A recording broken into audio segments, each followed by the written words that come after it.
Hello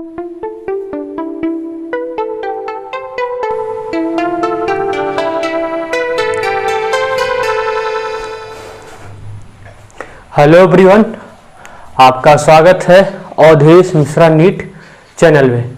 आज हम फिर से स्टार्ट करने वाले हैं रिस्पायरेशन प्लांट। रिस्पायरेशन प्लांट का आपका 7 लेक्चर हो गया है। ईटीएस आज हम पूरा डिटेल करेंगे। ईटीएस आज आपका फिनिश हो जाएगा। कोशिश यही रहेगी कि ईटीएस आपका खत्म हो जाए, इलेक्ट्रॉन ट्रांसपोर्ट सिस्टम आपका फिनिश हो जाए। इसके बाद केवल हमको एक लेक्चर और लेना पड़ेगा। उसमें पढ़ना पड़ेगा lactic acid fermentation, alcoholic fermentation और आरक्यू वैल्यू। तो ये सब टॉपिक जैसे ही फिनिश होगा उसके बाद स्टार्ट होगा आपका ट्रांसपोर्ट इन प्लांट, दूसरा टॉपिक बायो का ट्रांसपोर्ट इन प्लांट।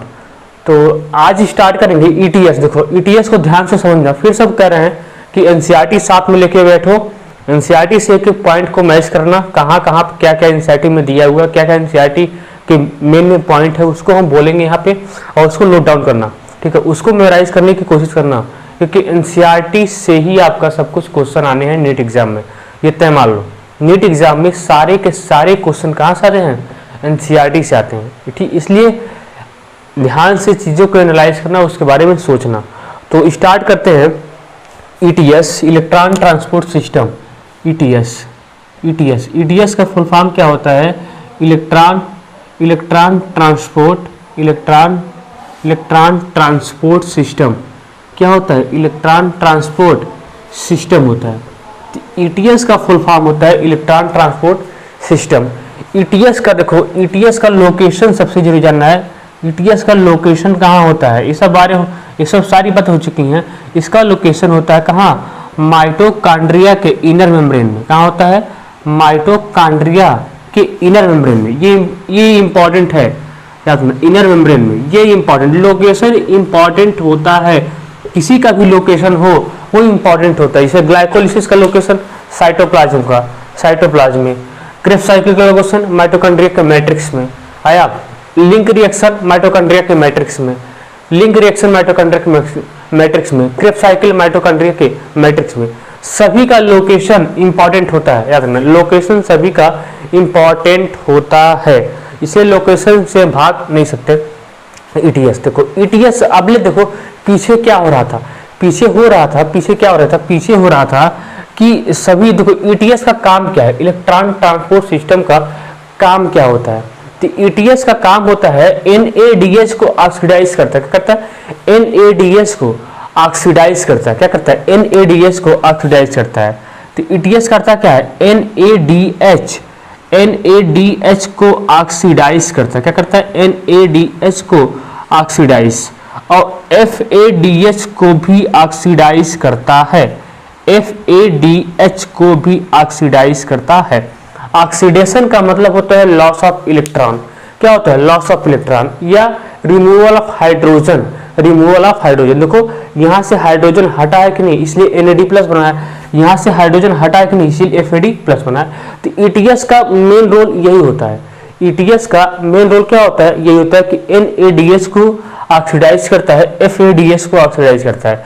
ये बातें याद रखना, ये इंपॉर्टेंट है। जो देख लेना कि 3-4 साल क्या हुआ, 2018 या 17 में ये क्वेश्चन आया हुआ है कि ईटीएस का मेन काम क्या होता है। ईटीएस का यही काम होता है कि वो NADH को ऑक्सीडाइज करता है और FADH को भी ऑक्सीडाइज करता है। पीछे क्या पढ़े थे? पीछे पढ़े थे कि NAD प्लस से क्या बन रहा था? NADH। FAD प्लस से क्या बन रहा था? FADH। लेकिन यहाँ पे कंडीशन उल्टा हो जा रहा है। अब जितना भी पढ़ेंगे वहां पे सारा का सारा कंडीशन क्या हो जाएगा? उल्टा चलेगा। क्या? NADH का ऑक्सीडेशन, FADH का ऑक्सीडेशन। यही होता है ईटीएस का मेन रोल। इसको नोट डाउन करो, फिर पढ़ते हैं ईटीएस। इसको नोट डाउन करो, फिर पढ़ते हैं ईटीएस, इलेक्ट्रॉन ट्रांसपोर्ट सिस्टम। हो गया? देखो ईटीएस ध्यान समझना, ईटीएस का बैकग्राउंड वगैरह हो गया है, इसलिए दोबारा बताने वाले है नहीं। जिसको देखना है प्रीवियस पीछे वाला लेक्चर जाके देखिए, ईटीएस का बैकग्राउंड जिसको पढ़ना है। आज डायरेक्ट ईटीएस से ही स्टार्ट करते हैं। ठीक है, फिर भी एक बार बैकग्राउंड देख ही लो। देखो ईटीएस, देखो हुआ क्या था, मान लो ग्लूकोज से क्या बना? ग्लूकोज देखो होगा क्या? ग्लूकोज से क्या बना? पायरुविक एसिड, यही ना, पायरुविक एसिड बना, पायरुविक एसिड, यहाँ से क्या बना था NaDH, अल्टीमेटली NaDH ना NaDH। ये पायरुविक एसिड कहाँ चला गया, ये पायरुविक एसिड का रहा लिंक रिएक्शन, मतलब यहाँ से क्या बना एसिटिल कोएंजाइम, एसिटिल कोएंजाइम, यहाँ से भी क्या मिला हमको NaDH, NaDH मिला, क्या मिला NaDH, NaDH मिला। अब ये एसिटिल कोएंजाइम कहाँ चला गया, ये एसिटिल कोएंजाइम, ये देखो यहाँ क्या होता है, ये माइटोकॉन्ड्रिया का क्या है मेम्ब्रेन है, माइटोकॉन्ड्रिया का ये क्या है मेम्ब्रेन है, सॉरी कैसे बन जा रहा है, माइटोकॉन्ड्रिया का ये माइटोकॉन्ड्रिया का जो इनर मेम्ब्रेन होता है उसमें क्या होता है इन्वेजिनेशन होता है। माइटोकॉन्ड्रिया के इनर मेम्ब्रेन में क्या होता है इन्वेजिनेशन होता है। माइटोकॉन्ड्रिया के इनर मेम्ब्रेन में क्या होता है इन्वेजिनेशन। इसी इन्वेजिनेशन को क्या बोलते हैं क्रिस्टी बोलते हैं। क्रिस्टी क्या करता है माइटोकॉन्ड्रिया के इनर मेम्ब्रेन में इसके सरफेस एरिया को इंक्रीज करता है। ये सब सारी बातें हो चुकी हैं। यहाँ देखो यहाँ से NaDH मिला, यहाँ से NaDH मिला। जब ये एसिटिल कोएंजाइम जब क्रेब्स साइकिल कराता है, यहाँ आके क्रेब्स साइकिल, यहाँ क्रेब्स साइकिल कराता है तो यहाँ से भी क्या मिलता है हमको NaDH ही मिलता है, NaDH ठीक है। NaDH कहाँ जाता है ETS के पास जाता है। देखो जो भी ग्लूकोज का कंप्लीट ऑक्सीडेशन हुआ, जो भी ग्लूकोज का स्टेप वाइज ऑक्सीडेशन हुआ, उस स्टेप वाइज ऑक्सीडेशन से जो भी इलेक्ट्रॉन का लॉस हुआ वो इलेक्ट्रॉन किसको मिला NaDH को मिला। कहाँ वो इलेक्ट्रॉन किसको मिला NaDH का। अब NaDH क्या करेगा वही इलेक्ट्रॉन किसको देता है ETS को। ETS को जब वो इलेक्ट्रॉन देता है, जब वो ETS देखो अब NaDH कहाँ से मिला ये भी जाना जरूरी है। एक तो ग्लाइकोलिसिस से मिला, लिंक रिएक्शन से मिला, क्रेब्स साइकिल से मिला। सारा का सारा NaDH कहाँ जाएगा, सारा का सारा NaDH कहाँ माइटोकॉन्ड्रिया के इनर मेम्ब्रेन में जाएगा। सारा का सारा NaDH कहाँ जाएगा माइटोकॉन्ड्रिया के इनर मेम्ब्रेन में। यहाँ आके ये क्या है NaDH क्या है NaDH इलेक्ट्रॉन का स्टोरेज करता है। क्या करता है इलेक्ट्रॉन का स्टोरेज। ये इलेक्ट्रॉन को स्टोर किया, स्टोर करने के बाद क्योंकि इन माइटोकॉन्ड्रिया के इनर मेम्ब्रेन में ही क्या होता है ETS होता है। तो ETS इसको क्या करता है ETS इसको ऑक्सीडाइज कर देता है। इसको क्या करता है ऑक्सीडाइज कर देता है ETS। जैसे इसको ऑक्सीडाइज किया मतलब ये ETS को इलेक्ट्रॉन दिया, क्या NaDH ETS को इलेक्ट्रॉन दिया। तो ETS में क्या होता है इलेक्ट्रॉन हाई एनर्जी से लो एनर्जी फ्लो करता है। ETS में इलेक्ट्रॉन हाई एनर्जी से लो एनर्जी से फ्लो करता है। उसी एनर्जी जो इलेक्ट्रॉन की एनर्जी है, जो इलेक्ट्रॉन की एनर्जी है, उसी एनर्जी की वजह से NaDH क्या करता है जो प्रोटॉन माइटोकॉन्ड्रिया के मैट्रिक्स से प्रोटॉन, माइटोकॉन्ड्रिया के मैट्रिक्स से प्रोटॉन कहाँ एक्युमुलेट करता है माइटोकॉन्ड्रिया के इंटरमेम्ब्रेनस स्पेस में। यहाँ पे बहुत सारा प्रोटॉन क्या करता है एक्युमुलेट कर लेता है। यहाँ पे बहुत सारा प्रोटॉन एक्युमुलेट कर लेता है। यहाँ पे बहुत सारा प्रोटॉन एक्युमुलेट कर लेता है। इसी प्रोटॉन के फ्लो से क्या होती है ATP की फॉर्मेशन होता है। यहाँ पे इसी यहाँ पे क्या होता है यहाँ पे F0 F1 पार्टिकल होता है। क्या होता है F0, यहाँ पे F0 F1 पार्टिकल होता है। क्या होता है F0 F1 पार्टिकल। ये क्या होता है इसे कहते हैं F0, इसे कहते हैं F1 पार्टिकल। F1 पार्टिकल कहते हैं ATP सिंथेटेज एंजाइम। इसे कहते हैं प्रोटॉन फनल। यहीं से प्रोटॉन क्या करता है फ्लो करता है कस तेजी से। जो भी प्रोटॉन का फ्लो होता है इसी फ्लो से क्या होती है ATP की फॉर्मेशन होता है। यही होता है ऑक्सीडेटिव फॉस्फोराइलेशन। तो आया समझ में, यही ETS का बैकग्राउंड है ETS का। तो ETS देखो ग्लूकोज या ग्लूकोज से क्या NaDH, लिंक रिएक्शन से क्या मिला NaDH, क्रेब्स साइकिल से क्या मिला NaDH। ये NaDH कहाँ जाता है माइटोकॉन्ड्रिया के इनर मेम्ब्रेन में कहाँ जाते हैं ETS के पास। ETS इसको ऑक्सीडाइज करता है। ऑक्सीडाइज करने के बाद ये ETS को इलेक्ट्रॉन देता है। ETS में इलेक्ट्रॉन हाई एनर्जी से लो एनर्जी फ्लो करता है।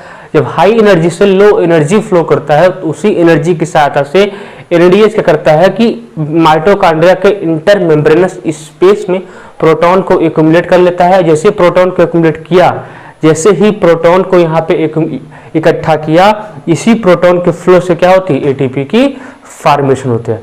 यही होता है ETS का बैकग्राउंड। आया, इतना नोट डाउन कर लो। ये सब भी बातें हो ही चुकी थी। आया, ये सब भी बातें हो चुकी थी। अब चलो ईटीएस पढ़ने।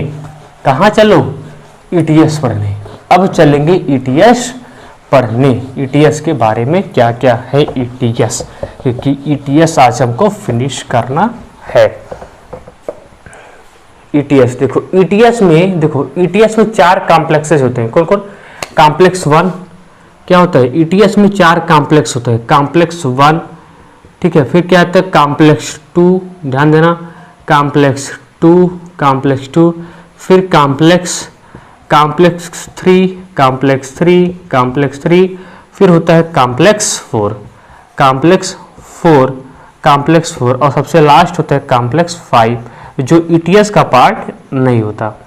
कॉम्प्लेक्स 5 वाला पार्ट जो ईटीएस का पार्ट नहीं होता। ये सारी बातें बता चुका हूँ। Complex 1, complex 2, complex 3, complex 4, 4 complex जो ईटीएस का पार्ट होते हैं। ये 4 कॉम्प्लेक्स ईटीएस का पार्ट होता है। क्या? ईटीएस का पार्ट, लेकिन 5th वाला ईटीएस का पार्ट नहीं होता है। 5th वाला जो है ईटीएस का पार्ट नहीं होता। कॉम्प्लेक्स 1 को क्या तो देखा, ना दीदी कैसे बताया था? ना दीदी, फिर ना दीदी सक्की दीदी, ना दीदी सक्की दीदी, साइटो एटीपी। आया समझ में? यही था ट्रिक। ना दीदी सक्की दीदी साइटो एटीपी, ना दीदी सक्की दीदी साइटो एटीपी। आया, इसको कहते हैं NADH डिहाइड्रोजिनेज, NADH डिहाइड्रोजिनेज। इसको कहते हैं सक्सिनेट डिहाइड्रोजिनेज। समझ में आया? Succinate dehydrogenase. इसको कहते हैं साइटोक्रोम BC1, इसको कहते हैं साइटोक्रोम C ऑक्सीडेज, 4th वाले को साइटोक्रोम C ऑक्सीडेज। इसको कहते हैं फास्फोराइलेशन। एटीपी की जब भी फॉर्मेशन होता है उसको कहते हैं फास्फोराइलेशन। आया? तो कॉम्प्लेक्स फर्स्ट NADH क्या? NADH डिहाइड्रोजिनेज, और complex second succinate dehydrogenase, complex third cytochrome BC1, complex 4 cytochrome C oxidase, और कॉम्प्लेक्स 5 जो ईटीएस का पार्ट नहीं है। कॉम्प्लेक्स 5 जो ईटीएस का पार्ट नहीं है इसको कहते हैं फास्फोराइलेशन। आया? जो ईटीएस का पार्ट नहीं है। इतना 4 कॉम्प्लेक्स क्या होता है? ईटीएस का पार्ट होता है। और इसी चारों कॉम्प्लेक्स में कैरियर प्रोटीन भी होते हैं, जो ईटीएस में डिस्कस करेंगे अच्छे से। इतना नोट डाउन करो। आया? इतना नोट डाउन कर लो, जो ईटीएस का पार्ट नहीं है। ठीक है, अब आगे पढ़ेंगे। अब आगे क्या पढ़ने वाले हैं? आगे पढ़ेंगे क्या? ईटीएस पढ़ेंगे। ठीक है, इतना इसको रट जाना पूरा, ये आपके लिए इंपॉर्टेंट है। अब आगे देखो, आगे क्या पढ़ सकते हैं, ध्यान से सुनना और सारी बातों को एनालाइज करना, इसको समझना। ईटीएस इंपॉर्टेंट है, बार बार कह रहा हूं। ईटीएस अगर समझ जाओगे तो क्वेश्चन भी समझ जाओगे। क्वेश्चन कैसे आता है, क्वेश्चन भी हो जाएगा, क्योंकि ईटीएस ही बहुत ही ज्यादा इंपॉर्टेंट है। ध्यान दो, ये क्या है आपका? ये है आपका माइटोकॉन्ड्रिया का आउटर मेम्ब्रेन। ये क्या है? माइटोकॉन्ड्रिया का आउटर मेम्ब्रेन, माइटोकॉन्ड्रिया का आउटर मेम्ब्रेन। हाँ, माइटोकॉन्ड्रिया का आउटर मेम्ब्रेन। ध्यान दो, यहाँ पे माइटोकॉन्ड्रिया का मेम्ब्रेन है, माइटोकॉन्ड्रिया का मेम्ब्रेन है। आया? थोड़ा सा बन नहीं रहा है, बन जाएगा तो अच्छा होगा। आया? ये माइटोकॉन्ड्रिया है। देखो, ये मैट्रिक्स है। क्या है? मैट्रिक्स। ध्यान देना, ये मैट्रिक्स है। देखो, ये यहाँ पे देखो कॉम्प्लेक्स। देखो, सबसे पहले क्या होता है? FMNF, फिर क्या होता है? आयरन सल्फर कॉम्प्लेक्स, FES होता है। FES होता है। ये होता है आपका कॉम्प्लेक्स 1। क्या होता है? ये होता है कॉम्प्लेक्स 1। क्या होता है? ये होता है कॉम्प्लेक्स 1 होता है। ये कॉम्प्लेक्स 1 होता है। क्या होता है कॉम्प्लेक्स 1 का? कॉम्प्लेक्स 1 में कौन कौन से कैरियर प्रोटीन होते हैं? FMN FES होता है। फिर देखो, यहां पे होता है यूबिक्विनोन। यूबिक्विनोन एक कीटोनिक पार्ट होता है। कीनोन ओन आ रहा है, कीटोनिक पार्ट होता है। फिर यहाँ पे, यहाँ से आता है क्या? यहाँ से ये देखो ये फर्स्ट है, यहां से आता है थर्ड वाला, तो थर्ड वाला होता है साइटोक्रोम, साइटोक्रोम क्या साइटोक्रोम बी, साइटोक्रोम बी, फिर FES, फिर यूबिक्विनोन और फिर आता है आपका साइटोक्रोम C1 हुआ। ये आपका आता है कॉम्प्लेक्स थर्ड होता है। क्या होता है, इस कैरियर प्रोटीन को याद रखना, एनसीईआरटी में इसी तरीके से दिया हुआ है। इस कैरियर प्रोटीन का रखना, यहां से यूबिक्विनोन से इलेक्ट्रॉन यहाँ आता है, ये आपका होता है कॉम्प्लेक्स 3।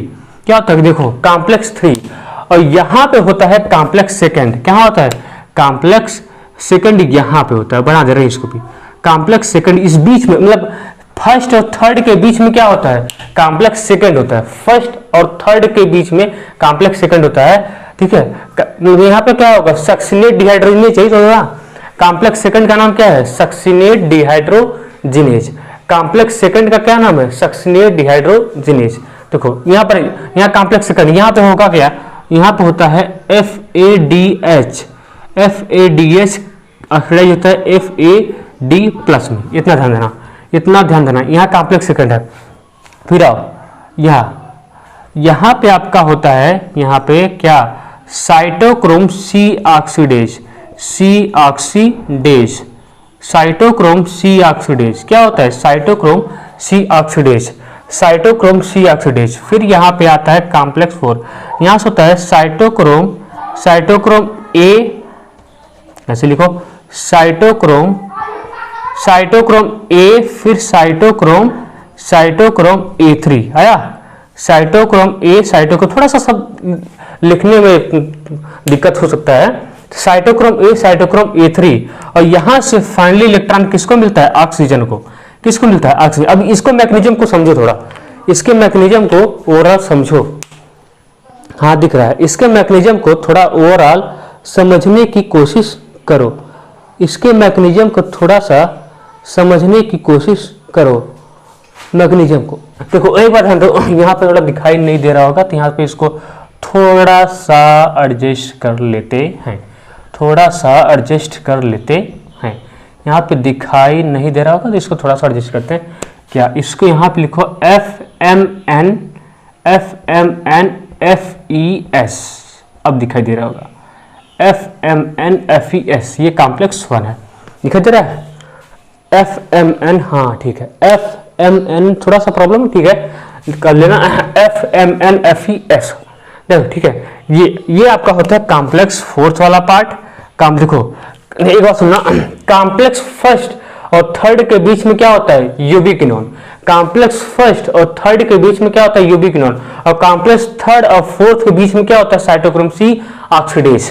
कॉम्प्लेक्स फर्स्ट और थर्ड के बीच यूबिक्विनोन, कॉम्प्लेक्स थर्ड और फोर्थ के बीच साइटोक्रोम C ऑक्सीडेज। ये भी cytochrome C oxidase complex 4th का ही पार्ट होता है। अब ध्यान देना इन सारी चीजों को थोड़ा सा। देखो हुआ क्या, ये माइटोकॉन्ड्रिया का इनर मेम्ब्रेन है। क्या माइटोकॉन्ड्रिया का इनर, माइटोकॉन्ड्रिया का इनर मेम्ब्रेन है। यहां से NADH आया, क्या आया, ऐसे थोड़ी आएगा NADH। कहां पे करें, यहां पे ध्यान दो,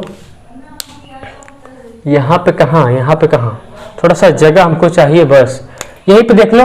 यहां से क्या हुआ ऐसे, ठीक है, यहां से क्या हुआ ध्यान दो, यहां से NADH NAD प्लस में कन्वर्ट हो रहा है, NAD प्लस में कन्वर्ट हो रहा है। NAD ये पार्ट कहां हो रहा है, ये वाला पार्ट यहां हो रहा है, ध्यान देना, ये वाला पार्ट कहां हो रहा है, यहां। थोड़ा सा जगह नहीं है इसलिए यहां पे दिखाया हूं, थोड़ा सा जगह नहीं, स्पेस नहीं, इसलिए यहां दिखाया हूं। NADH कहां कन्वर्ट हुआ, NAD जो कॉम्प्लेक्स फर्स्ट होता है, ये NADH को ऑक्सीडाइज करता है किसमें, NAD प्लस में। यहां से इलेक्ट्रॉन किसको मिलता है, यहां से इलेक्ट्रॉन मिलता है, इलेक्ट्रॉन किसको मिला, ध्यान सुनना, यहां से इलेक्ट्रॉन किसको मिला FMN को, मतलब कॉम्प्लेक्स फर्स्ट को, कॉम्प्लेक्स फर्स्ट। FMN इलेक्ट्रॉन किसको देता है, FES को देता है। FES इलेक्ट्रॉन किसको देता है, यूबिक्विनोन को देता है। आया, यूबिक्विनोन को देता है इलेक्ट्रॉन। अब देखो FMN क्या करता है, जब भी ये इलेक्ट्रॉन ट्रांसफर करता है ना, जब भी ये इलेक्ट्रॉन ट्रांसफर करता है FES को, तो इसी समय एक काम और करता है, इसी समय एक काम और करता है। क्या करता है कि मैट्रिक्स से मैट्रिक्स से प्रोटॉन का एक्सपेल्ड कर देता है कहां पे, माइटोकॉन्ड्रिया के इंटरमेम्ब्रेनस स्पेस में। यानी यहां पे ये क्या करेगा, यहां से प्रोटॉन को उठाएगा, यहां पे 2 प्रोटॉन को एक्सपेल्ड कर देगा। कौन किया, नाम जानना जरूरी है, FMN। कौन किया, FMN।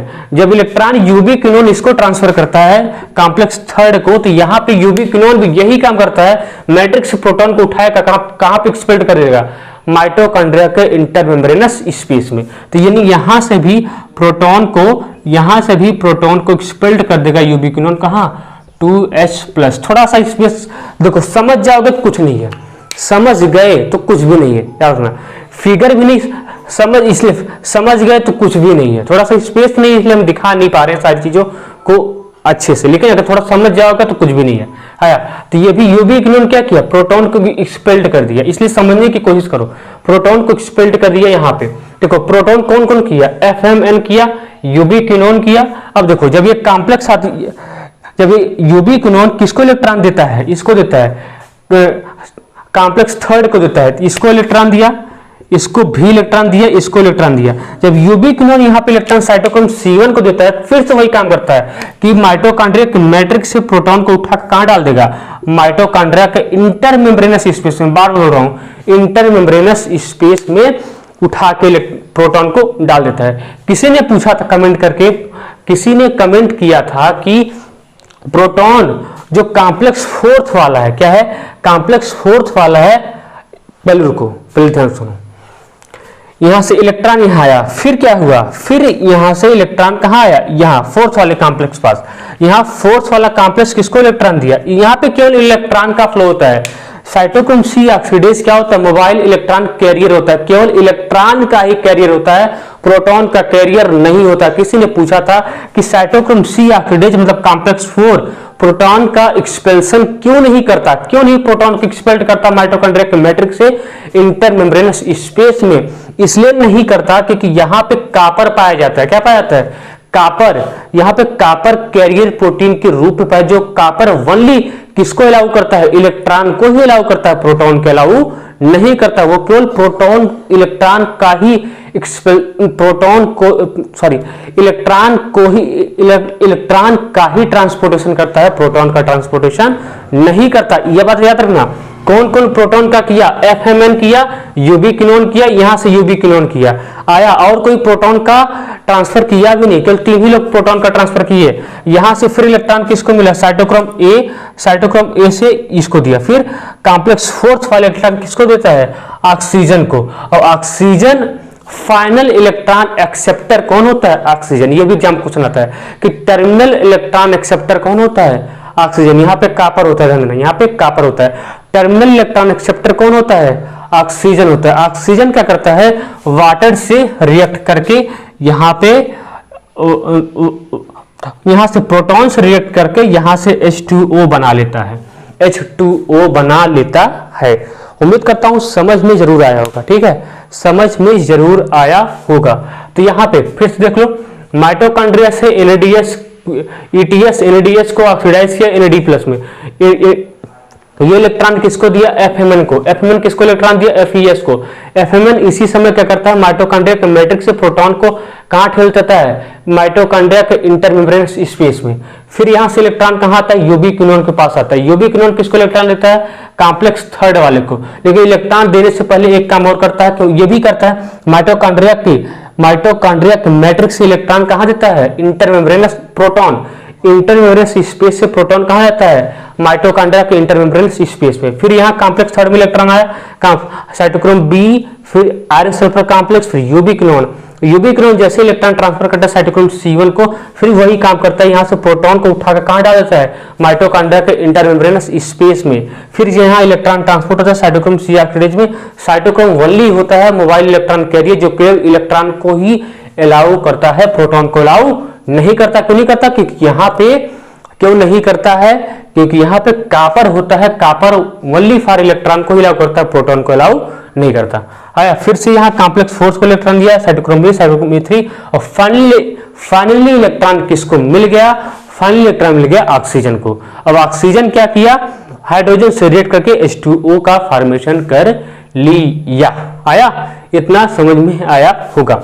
एक बात देख रहे हो, अब देखो कॉम्प्लेक्स सेकंड का क्या यूज है, कॉम्प्लेक्स सेकंड का क्या यूज है भाई, ये किस लिए है, तो कॉम्प्लेक्स सेकंड भी क्या करता है, FADH को FAD में ऑक्सीडाइज करता है। ऑक्सीडाइज करने के बाद ये इलेक्ट्रॉन किसको देता है, ये इलेक्ट्रॉन दे देता है यूबी क्विनोन को। किसको देता है, थोड़ा सा घुस हो गया, यूबी क्विनोन को इलेक्ट्रॉन देता है। यानी कॉम्प्लेक्स फर्स्ट से इलेक्ट्रॉन सेकंड को नहीं मिला, डायरेक्ट थर्ड को मिला है। किसको मिला है, डायरेक्ट थर्ड को मिला है। और सेकंड का भी इलेक्ट्रॉन, सेकंड का इलेक्ट्रॉन डायरेक्ट थर्ड को नहीं मिला, पहले यूबी क्विनोन को मिला, फिर किसको मिला, थर्ड को मिला। यानी कॉम्प्लेक्स फर्स्ट से इलेक्ट्रॉन सेकंड को नहीं मिला, डायरेक्ट किसको मिल गया, थर्ड को। किसके जरिए, यूबी क्विनोन के जरिए। यानी कॉम्प्लेक्स सेकंड वाले का भी, कॉम्प्लेक्स सेकंड वाला इलेक्ट्रॉन किसको देता है, यूबी क्विनोन को देता है, यूबी क्विनोन। और यूबी क्विनोन फिर इलेक्ट्रॉन का ट्रांसपोर्टेशन करता है। यही होता है कॉम्प्लेक्स सेकंड।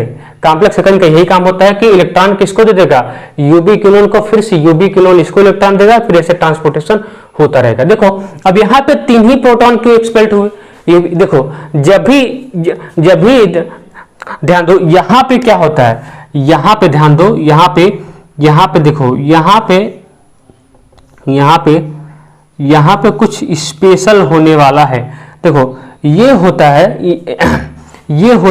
F1 और ये होता है F0 पार्टिकल। F1 और F0 पार्टिकल होता है, F0 F1 F0 देखो पार्टिकल होता है। जब भी देखो होता क्या है, देखो यहाँ पे 3 ही प्रोटॉन के एक्सपेल्ड हुए हैं। जब एक बार में एक प्रोटॉन का फ्लो होता है ना, इसी से प्रोटॉन का फ्लो होता है। क्या F0 F1 पार्टिकल से ही प्रोटॉन का फ्लो होता है, F0 F1 पार्टिकल से ही प्रोटॉन का फ्लो होता है। जब एक बार में, क्योंकि एक बार में 2 ही प्रोटॉन फ्लो करता है, तो जब एक बार में एक प्रोटॉन फ्लो करता है तो एक बार में एक एटीपी का फॉर्मेशन होता है। जब दूसरी बार में दूसरा प्रोटॉन फ्लो करता है तो दूसरी एटीपी का फॉर्मेशन होता है। जब तीसरी बार तीसरा प्रोटॉन फ्लो करता है तो तीसरी बार तीसरा एटीपी का फॉर्मेशन होता है। इसलिए कहता हूं कि NADH से कितने एटीपी का फॉर्मेशन हुआ था, 3 एटीपी का फॉर्मेशन। इसलिए 3 बार प्रोटॉन फ्लो हुआ है, 3 बार प्रोटॉन फ्लो हुआ है, इसलिए NADH से 3 एटीपी का फॉर्मेशन हो रहा था। यही रीजन है। यहां से जो ढेर सारा प्रोटॉन एक्युमुलेट है, जो ढेर सारा प्रोटॉन इकट्ठा है, वो प्रोटॉन कहां से फ्लो होगा, इसी F0 F1 पार्टिकल से। F0 क्या होता है, प्रोटॉन फनल। F1 क्या होता है, एटीपी सिंथेटेज एंजाइम होता है। F1 क्या होता है, F1 क्या होता है, F1 होता है एटीपी सिंथेटेज। क्या होता है, एटीपी सिंथेटेज एंजाइम होता है, एटीपी सिंथेज एंजाइम होता है। और F1 क्या होता है, प्रोटॉन फनिल होता है, इसी से प्रोटॉन फ्लो करता है। ये माइटोकॉन्ड्रिया का इनर और इंटरमेम्ब्रेन स्पेस में लगा होता है ना, F0। इसी से एक बार में ये प्रोटॉन फ्लो किया 1 एटीपी, एक बार ये प्रोटॉन फ्लो किया 1 एटीपी, एक बार में ये प्रोटॉन फ्लो किया 1 एटीपी। इसे लगातार 3 एटीपी का फॉर्मेशन होता है। इसलिए कहते हैं कि NADH से कितने एटीपी का फॉर्मेशन हुआ, 3 एटीपी का फॉर्मेशन होता है। आया, तो यही होता है ओरल ETS। ओरल आपको समझा दिया हूं, NCERT में ऐसे ही दिया गया है बढ़िया से, ठीक है। NCERT में ऐसे ही आप पढ़ोगे, शायद NCERT समझ में भी आएगा, ठीक है। यहाँ पे कॉपर, देखो जब भी यहाँ पे प्रोटॉन कैरियर कौन कौन होता है, ध्यान देना, प्रोटॉन कौन कौन होता है, FMN होता है, दूसरा यूबी क्विनोन, तीसरा यूबी क्विनोन, ठीक है, यूबी क्विनोन। यही होता है प्रोटॉन कैरियर। बाकी सब यहाँ वाला इलेक्ट्रॉन, मोबाइल इलेक्ट्रॉन कैरियर होता है। आया समझ में, मोबाइल इलेक्ट्रॉन कैरियर। बाकी सारी चीजें समझ गए हो, ठीक है। तो आपका ETS पार्ट, यहां से ETS इतना ही बचा था, ETS में और कुछ बचा नहीं है। ETS देखो, आया समझ में, ETS यही है, ETS देखो, ETS यही है, ETS में कुछ नहीं बचा है। अब इसके बाद नेक्स्ट आपका लेक्चर हो जाएगा। उम्मीद करता हूं ये सारी चीजें समझ में आई होंगी। इसको नोट डाउन कर लो, जैसे भी करना चाहो करो। देखो अब ETS, देखो ETS तुम्हारा क्या हुआ, खत्म। अब इसमें बचा है lactic acid fermentation, alcoholic fermentation और RQ वैल्यू, जो देखेंगे नेक्स्ट लेक्चर में। उसको भी क्या करेंगे, नेक्स्ट लेक्चर में देखेंगे। लैक्टिक एसिड फर्मेंटेशन और एल्कोहलिक फर्मेंटेशन छोटा छोटा है सब, अब छोटे छोटे ही पार्ट हैं। जो भी बड़ा पार्ट था ये सब बड़ा पार्ट हो गया है, सारे के सारे बड़े पार्ट क्या हो गए हैं। अब इसमें कुछ बचा नहीं है, इसमें बचा केवल क्या है, बचा केवल यही है, क्या क्या, lactic acid fermentation, alcoholic fermentation और आरक्यू वैल्यू। जैसे ये चैप्टर फिनिश होता है उसके बाद देखो अब स्टार्ट होगा, जीओसी भी स्टार्ट होगा, ऑर्गेनिक केमिस्ट्री भी स्टार्ट होगा, ऑर्गेनिक केमिस्ट्री कंप्लीट स्टार्ट होगा, क्या कंप्लीट ऑर्गेनिक केमिस्ट्री। जीओसी फिर से देखो स्टार्ट, जीओसी से स्टार्ट होगा, पूरा बेसिक से स्टार्ट होगा। कहाँ से, पूरा बेसिक से स्टार्ट होगा। इसलिए जितने लोग नहीं जुड़े हो जुड़ो, जब तक आप सब्सक्राइब करेंगे नहीं तब तक आपको नोटिफिकेशन नहीं जाएगा, ठीक है। तो सब्सक्राइब कर लो बढ़िया से। और जैसे रिस्पायरेशन प्लांट खत्म होता है उसके बाद पढ़ेंगे, क्या पढ़ेंगे, उसके बाद पढ़ेंगे ट्रांसपोर्ट इन प्लांट। प्लांट में किस तरह से ट्रांसपोर्टेशन होता है, वो भी बहुत कॉन्सेप्चुअल टॉपिक है, आपके लिए इंपॉर्टेंट है, ठीक है। ये भी काफी कॉन्सेप्चुअल टॉपिक था जो ऑलमोस्ट खत्म हो गया है। सिर्फ बचा क्या है इसमें, वही जो आपको बताया, lactic acid fermentation, alcoholic fermentation और आरक्यू वैल्यू। सारी चीजें इनसे पढ़ चुके हैं, कुछ छूटा नहीं है, ठीक है। एनसीईआरटी का आप पढ़ के देखना, कुछ भी नहीं छूटा है, हमने सारी चीजें डिस्कस कर दी है। मेन पॉइंट आपका डिस्कस हो चुका है। हो सकता है एक आध या दो लाइन छूट गया होगा तो उसको आप पढ़ लीजिएगा, रीडिंग मार लीजिएगा। रीडिंग जरूर करो एनसीईआरटी, क्योंकि एनसीईआरटी से क्वेश्चन आता है। और नोट्स को तो बार बार रिवाइज करो, नोट्स ही आपके काम आएगा। नोट्स अच्छे से बनाओ और मिलते हैं नेक्स्ट लेक्चर में। और अच्छे से पढ़ाई करते रहो बढ़िया से, क्योंकि टाइम आपके पास ज़्यादा समय बचा नहीं है, तो टाइम को जितना यूटिलाइज करना करोगे उतना ही फायदा होगा। इसलिए इधर उधर मत देखो और अच्छे से पढ़ाई करते रहो। आपका केमिस्ट्री भी स्टार्ट होगा, हो सकता है कल या परसों से स्टार्ट हो जाए, कोशिश करेंगे। जीओसी से स्टार्ट होगा पूरा। देखो केमिस्ट्री कैसे चलेगा, ऑर्गेनिक केमिस्ट्री कैसे चलेगा, पहले क्या चलेगा, देखो पहले जीओसी चलेगा ना, जीओसी जनरल ऑर्गेनिक केमिस्ट्री। इसमें बहुत सारा सब बेसिक पार्ट पढ़ेंगे और अच्छे से ढेर सारे क्वेश्चन करेंगे जीओसी। देखो फिर पढ़ेंगे इसमें आईयूपीएसी पढ़ेंगे, आईयूपीएसी, ठीक है। फिर तीसरा पढ़ेंगे आइसोमेरिज्म, बता दे रहा हूँ क्या क्या पढ़ेंगे, आइसोमेरिज्म, ठीक है, आइसोमेरिज्म। फिर चौथा पढ़ेंगे आइसोमेरिज्म के बाद हाइड्रोकार्बन ना, हाइड्रोकार्बन पढ़ेंगे। तो इस तरीके से मूव आउट करेंगे हाइड्रोकार्बन। और रिएक्शन मैकेनिज्म हम अलग से पढ़ाते नहीं कभी, रिएक्शन मैकेनिज्म हम कभी अलग से पढ़ाते नहीं है। तो रिएक्शन मैकेनिज्म को क्या करेंगे, रिएक्शन मैकेनिज्म को हम जब 12th की ऑर्गेनिक, ये चारों पढ़ने के बाद जब 12th की ऑर्गेनिक केमिस्ट्री पढ़ेंगे तब हम रिएक्शन मैकेनिज्म जो मिलेगा उसको हम खत्म कर। कुछ तो रिएक्शन मैकेनिज्म कहाँ पढ़ा देते हैं, कुछ तो रिएक्शन मैकेनिज्म पढ़ा देंगे हाइड्रोकार्बन में, जैसे electrophilic substitution reaction, electrophilic addition reaction, ये दोनों आपका एनसीईआरटी हाइड्रोकार्बन में ही कवर हो जाएगा। इलेक्ट्रोफिलिक सब्स्टिट्यूशन और इलेक्ट्रोफिलिक एडिशन रिएक्शन आपका हाइड्रोकार्बन में ही कवर हो जाएगा।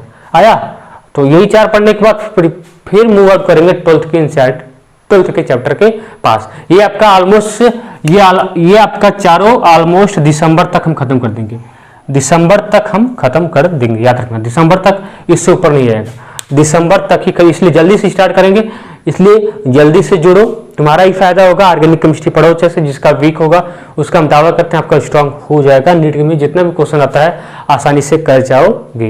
इतना इजी कॉन्सेप्ट बताऊंगा तोते उड़ जाएंगे तुम्हारे, इतना अच्छा कॉन्सेप्ट बताऊंगा कि हंसने लगोगे, ठीक है। तो मिलते हैं नेक्स्ट लेक्चर में, तब तक के लिए पढ़ाई करते रहो।